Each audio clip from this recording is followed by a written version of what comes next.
Bismillahirrahmanirrahim. Assalamualaikum warahmatullahi wabarakatuh. Selamat pagi Bapak dan Ibu. Perkenalkan, saya di sini Nur Intan Kartikasari, dosen S1 Kesehatan Masyarakat Universitas Jenderal Sudirman. Saya di sini akan membagikan informasi terkait panduan pemanfaatan data sekunder, survei kesehatan Indonesia, dan rekomendasi jurnal internasional bereputasi tanpa biaya untuk penguatan penulisan artikel ilmiah dosen program studi S1 Kesehatan Masyarakat Fakultas Ilmu-Ilmu Kesehatan Universitas Jenderal Sudirman. Topik aktualisasi latsar saya ini berangkat dari adanya tuntutan pelaksanaan tridharma perguruan tinggi yang wajib dilaksanakan oleh dosen, yaitu pendidikan, penelitian, dan pengabdian kepada masyarakat. Dalam hal ini saya ingin berfokus kepada penelitian di mana dosen seringkali memiliki keterbatasan waktu untuk pengumpulan data primer, ya Bapak Ibu, dan juga adanya biaya penyusunan instrumen dan perizinan lapangan yang tinggi. Dari tantangan ini tentunya bisa kita berikan solusi, yaitu adanya pemanfaatan data sekunder survei kesehatan Indonesia. Dalam hal ini karena cakupan sampelnya itu luas, kemudian variabelnya beragam, baik itu ada gizi masyarakat, perilaku, penyakit tidak menular, akses layanan, kemudian datanya juga siap dianalisis untuk berbagai isu kesehatan masyarakat yang bisa dimohonkan permohonan datanya melalui kanal Kemenkes. Kemudian, harapannya dengan adanya pemanfaatan data sekunder ini dan juga nantinya akan saya berikan rekomendasi jurnal internasional bereputasi tanpa biaya publikasi, harapannya Bapak dan Ibu bisa menghasilkan penelitian orisinal yang efisien, sehingga publikasi artikel di jurnal internasional bereputasi itu bisa terwujud. Tentunya ini bisa mendukung pengembangan karir akademik Bapak dan Ibu. Ya, kita kenalan terlebih dahulu dengan apa sih Survei Kesehatan Indonesia ini. Jadi, Survei Kesehatan Indonesia merupakan integrasi data dari hasil Riskesdas atau Riset Kesehatan Dasar dan Survei Status Gizi Balita Indonesia, sehingga tujuannya di sini untuk mengevaluasi capaian hasil pembangunan kesehatan di Indonesia selama 5 tahun terakhir, sehingga datanya nanti akan diperbarui setiap 5 tahun, dan tentunya untuk memantau status gizi balita dari tahun 2019 hingga 2024.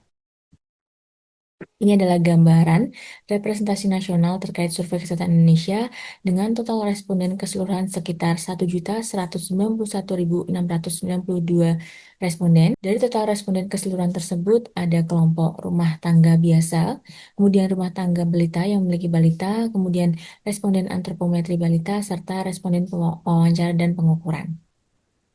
Nah, Bapak Ibu, tentunya survei kesehatan Indonesia ini bisa menjadi solusi karena memiliki keunggulan tersendiri. Yang pertama yaitu tadi seperti yang saya jelaskan, cakupannya luas, representatifnya nasional, kemudian dia memiliki variabel yang relevan dengan isu kesehatan masyarakat, serta potensi besar untuk dianalisis tren wilayahnya, baik itu kota, kabupaten, atau provinsi, dan secara nasional. Sehingga kita bisa melihat juga per 5 tahunnya saat nanti setelah diperbaharui. Kemudian tentunya ini juga efisien untuk riset original karena tidak perlu turun ke lapangan untuk pengambilan data.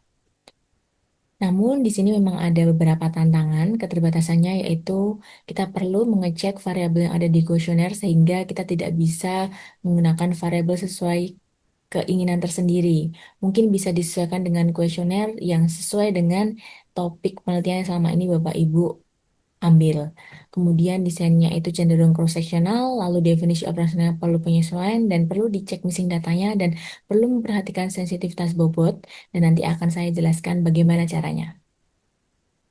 Nah, berikut adalah struktur data Survei Kesehatan Indonesia. Sekilas ya Bapak Ibu, data mikro SKI ini ada rumah tangga, anggota rumah tangga, individu, biomedis, gigi, rumah tangga balita, dan individu balita. Berikut adalah sedikit rangkuman alur pengajuan dan akses data Survei Kesehatan Indonesia. Yang pertama adalah eksplorasi. Bapak Ibu perlu mencari dan mempelajari buku kode dan juga kuesioner serta pedoman melalui web BKPK Kemkes, di mana nanti di situ Bapak Ibu bisa mengidentifikasi, menentukan variabel yang akan Bapak Ibu angkat, akan Bapak Ibu teliti, baik itu variabel bebas, terikat maupun perancu sesuai dengan topik yang diangkat.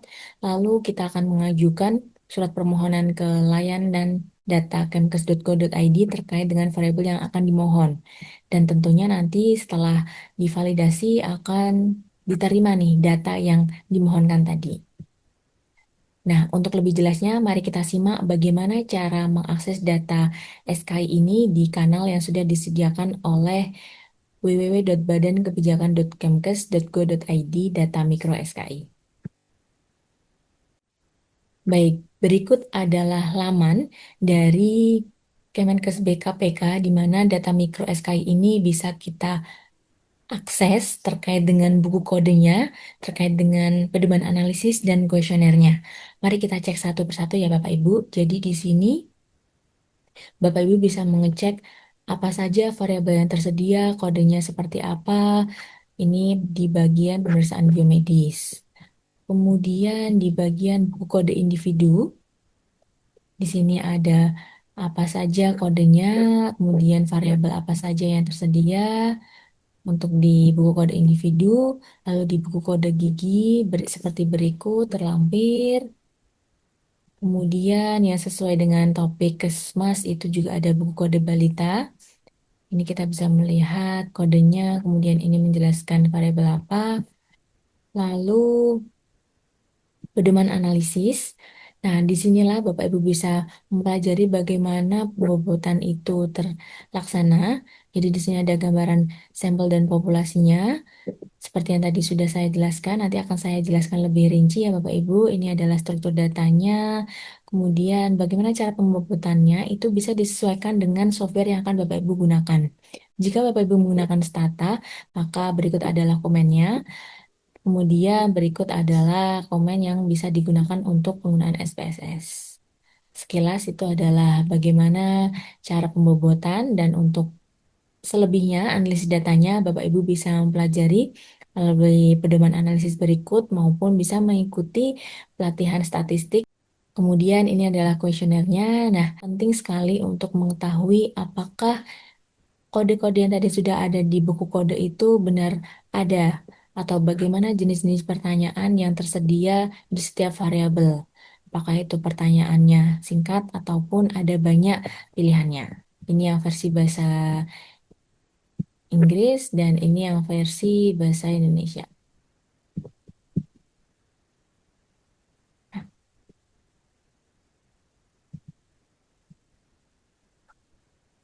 Seperti ini. Baik, itu tadi sekilas terkait dengan bagaimana cara mengakses buku kode dan kuesioner.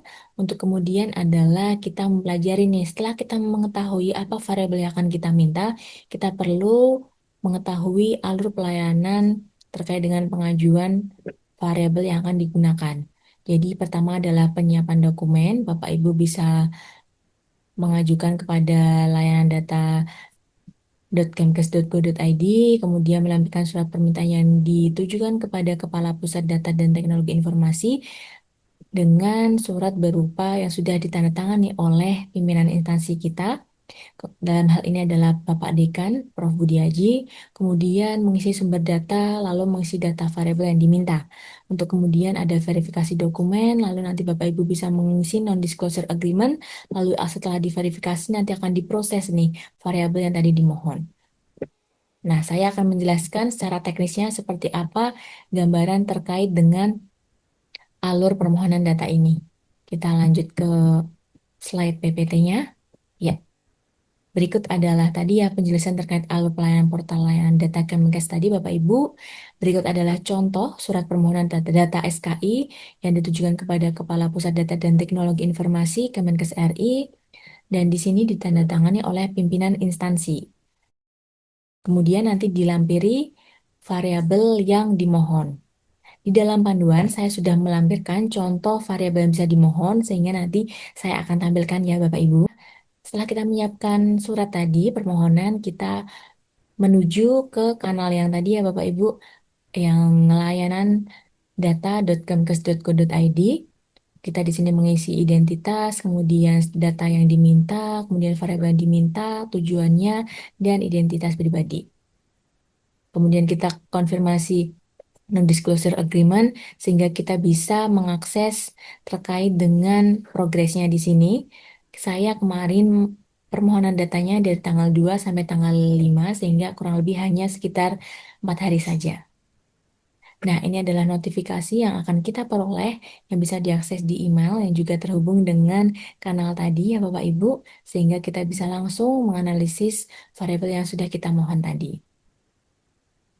Berikut adalah contoh penerapan analisis determinan status gizi remaja menggunakan data SKI. Jadi di sini seperti yang data saya, seperti variabel yang saya mohonkan, yaitu determinan status gizi remaja. Di sini saya menggunakan variabel dependen status gizi menggunakan variabel IMT berdasarkan umur. Kemudian di variabel independennya saya menggunakan aktivitas fisik, konsumsi fast food atau makanan cepat saji, kemudian konsumsi sayur dan buah. Untuk variabel kontrolnya, saya menggunakan variabel umur, jenis kelamin, dan status ekonomi. Nanti di proses analisisnya kita sesuaikan dengan tahap analisis yang akan kita lakukan, baik itu deskriptif, bivariat, maupun multivariat, sehingga menghasilkan output yang diinginkan. Baik Bapak Ibu, berikut adalah ringkasan dari rekomendasi jurnal internasional bereputasi tanpa biaya APC. Jadi di sini saya sudah mengakomodir beberapa jurnal, ada yang sistem hybrid maupun tidak. Jadi di sistem hybrid yaitu jurnal memiliki dua skema, yaitu ada skema close access, di mana saat Bapak Ibu memilih jurnal tersebut untuk publikasi, sehingga skema yang close access, maka itu hanya bisa dibaca oleh para pelanggan yang membayar subscription, sehingga Bapak Ibu di sini tidak perlu membayar untuk publikasi ini karena hanya bisa diakses oleh para pelanggan. Kedua yaitu open access, di mana Bapak Ibu perlu memerlukan biaya untuk publikasi, sehingga untuk tanpa biaya ini Bapak Ibu perlu memilih yang skema close access. Untuk jurnal yang Q1, di sini ada beberapa listnya, kemudian di sini ada jurnal yang Q2, lalu ada yang Q4. Perlu Bapak Ibu ketahui bahwa daftar rekomendasi jurnal tadi tentunya harus dicek secara berkala, baik itu dari M-Scope maupun author guidelines, kemudian indeksnya dan kebijakan biayanya, apakah ada perubahan karena tentunya ini bisa ada perubahan sewaktu-waktu dari pihak publisher. Untuk mengetahui lebih lanjut, mari kita menuju ke panduan yang sudah saya buat nih Bapak Ibu. Baik Bapak Ibu, berikut adalah panduan pemanfaatan data SKI dan rekomendasi jurnal internasional secara rinci yang bisa Bapak Ibu akses di website Prodi maupun media sosial yang sudah Bapak Ibu ketahui. Bapak Ibu bisa langsung mengecek di daftar isi untuk menuju bagian-bagian yang ingin Bapak Ibu ketahui. Namun, gambaran besarnya sudah saya jelaskan tadi melalui penjelasan di slide PPT. Untuk kemudian, yang perlu Bapak Ibu ketahui secara lebih lanjut yaitu ini ada alur pemilihan sampel dalam pengumpulan data SKI yang mana nanti bisa Bapak Ibu adaptasi dalam penentuan sampel di dalam variabel yang Bapak Ibu pilih berdasarkan topik yang Bapak Ibu angkat dalam penelitian menggunakan data SKI ini. Kemudian ini struktur data yang tadi sudah saya jelaskan yang bisa diakses melalui kanal layanan data.kemkes.go.id. Kemudian untuk alur pengajuan dan akses datanya tadi sudah saya jelaskan juga nih Bapak Ibu. Nah, berikut adalah contoh kelompok variabel yang dapat dimanfaatkan yang nantinya akan dilampirkan di bagian surat permohonan. Di sini ditulis kode variabelnya, posisinya, dan labelnya. Seperti ini. Ini adalah beberapa variabel yang saya mohonkan sesuai dengan topik determinan status gizi remaja. Nah, ini adalah gambaran tadi ya Bapak Ibu alur pelayanan portal layanan data Kemkes dan ini tadi contoh terkait surat permohonan data SKI-nya, lalu ini contoh prosedur alur permohonannya melalui kanal dengan mengisi formulir yang tadi sudah saya jelaskan. Untuk kemudian nanti Bapak Ibu akan mendapatkan notifikasi persetujuan kurang lebih selama maksimal 7 hari. Dan tentunya di sini Bapak Ibu perlu memeriksa kelompokan variabel, kelengkapan variabel, kode variabel, cleaning data, kemudian penyesuaian kategori terkait dengan variabel yang Bapak Ibu memohon. Berikut adalah langkah dasar penyesuaian penelitian berbasis SKI. Di sini saya bantu untuk membuat template-nya, bagaimana judul sementara atau topik sementara, kemudian variabel bebasnya, variabel terikat, dan variabel kontrolnya. Dan nantinya untuk gambaran analisisnya disesuaikan dengan kebutuhan masing-masing, baik itu deskriptif, bivariat, maupun multivariat. Yang perlu Bapak Ibu ketahui bahwa panduan ini tentunya tidak menggantikan pelatihan statistik dan hanya berfokus pada pengenalan pemanfaatan data sekunder SKI dan rekomendasi jurnal internasional bereputasi tanpa biaya, sehingga Bapak Ibu jika membutuhkan analisis lebih lanjut, Bapak Ibu bisa mengikuti pelatihan statistik yang berkelanjutan. Dan pedoman analisis lebih lanjutnya juga bisa diakses di dalam berikut adalah contoh penerapan analisis determinan status gizi remaja menggunakan data Survei Kesehatan Indonesia, di mana di sini saya menggunakan rumusan masalah yaitu terkait dengan faktor-faktor apa saja yang berhubungan dengan status gizi remaja berdasarkan data SKI, kemudian apa saja tujuan penelitiannya, dan identifikasi variabel baik itu dependen, independen, maupun bagaimana analisis statistiknya sesuai dengan kebutuhan saya, yaitu di sini saya menggunakan analisis deskriptif, kemudian analisis bivariat, dan analisis multivariat. Bisa berlanjut ke sistematika penulisan artikel ilmiah yang terdiri dari strukturnya itu ada judul, abstrak, pendahuluan, metode, hasil, pembahasan, kesimpulan, acknowledge atau ucapan terima kasih maupun daftar pustaka. Yang perlu Bapak Ibu ketahui nanti dalam abstrak tentunya perlu mention bahwa penelitian ini menggunakan data sekunder SKI 2023 dan menggunakan desain penelitian cross-sectional. Berikut adalah rekomendasi jurnal internasional bereputasi tanpa biaya yang tadi sudah saya jelaskan ringkasannya. Yang perlu Bapak Ibu ketahui, kita perlu mengedepankan prinsip yaitu yang pertama, jurnal yang akan Bapak Ibu tuju harus relevan dengan bidang kesehatan masyarakat, sesuai dengan topik artikel, bereputasi dan terindeks Scopus, bukan jurnal predator, serta memiliki kebijakan biaya publikasi yang jelas dan author guideline-nya dapat diakses dan dipahami. Berikut adalah daftar jurnal internasional bereputasi tanpa biaya publikasi yang sudah saya ringkas. Tadi seperti yang saya jelaskan, beberapa jurnal di sini memiliki sistem hybrid di mana menyediakan skema closed access maupun open access, sehingga Bapak Ibu bisa memilih skema yang closed access supaya gratis. Di sini ada Maternal and Child Health Journal untuk indeks Q1, kemudian Canadian Journal of Public Health, kemudian International Journal of Mental Health and Addiction, lalu ada American Journal of Health Promotion, kemudian Health Education and Behavior, Health Promotion Practice, Public Health, kemudian di Q2-nya ada Western Pacific Surveillance and Response Journal, kemudian ada Journal of Preventive Medicine and Public Health, lalu ada the European Journal of Integrative Medicine, lalu ada the European Journal of Contraceptive and Reproductive Healthcare, lalu ada Health Education Journal, lalu di jurnal keempat ada Indonesian Journal of Health Administration, ada Journal of the University of Health Sciences, dan yang terakhir ada Journal of Public Health and Development. Di dalam rekomendasi jurnal ini sudah terdapat skop dari masing-masing peminatan yang sesuai dengan peminatan Bapak Ibu, sehingga nanti bisa disesuaikan lagi dengan artikel yang akan Bapak Ibu publish. Dan perlu Bapak Ibu ketahui kan sebagai pengingat bahwa sebelum artikel Bapak Ibu dikirim, Bapak Ibu wajib mengecek kembali terkait dengan aims dan skopnya, lalu author guidelines, indexing, kebijakan publikasi pada website resmi jurnal yang bisa diakses di sini. Dan daftar ini tentunya merupakan rekomendasi awal yang dapat berubah sewaktu-waktu sesuai dengan kebijakan publisher.